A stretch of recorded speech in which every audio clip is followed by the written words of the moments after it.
មួយការធាក់កង់ធ្វើឲ្យសុខុមាលភាពខួរក្បាលប្រសើរឡើងការសិក្សាមួយដោយ YMCA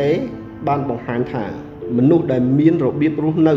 ដោយសកម្មភាពហាត់ប្រាណដែលភាសាអង់គ្លេសហៅថា a physically active lifestyle មានពិន្ទុ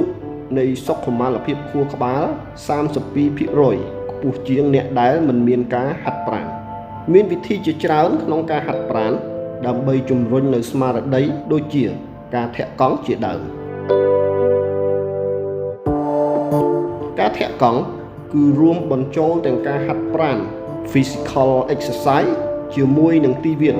និងការរុករកនៅទស្សនីយភាពថ្មីៗអ្នកអាចជិះកង់តែម្នាក់ឯងដែលគេហៅថា solo riding គឺវាផ្ដល់ឲ្យអ្នកនៅពេលវេលាដើម្បីរំសាយនៅការព្រួយបារម្ភឬភាពស្មុគស្មាញឬអ្នកអាចជិះកង់ជាក្រុមវាធ្វើឲ្យអ្នកមានការរីកនៅទំនាក់ទំនងសង្គមរបស់អ្នកលោក Graham O'Brien អតីតម្ចាស់ពាន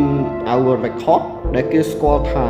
Flying Scotsman បានទទួលរងនៅជំងឺបាក់ទឹកចិត្តជាច្រើននៃជីវិតរបស់គាត់បានប្រាប់ថាការចេញក្រៅហើយជិះកង់នឹងជួយយើងពីជំងឺបាក់ទឹកចិត្តបើគ្មានការជិះកង់នោះទេខ្ញុំមិនដឹងថាខ្ញុំនឹងក្លាយទៅជាយ៉ាងម៉េចនោះទេ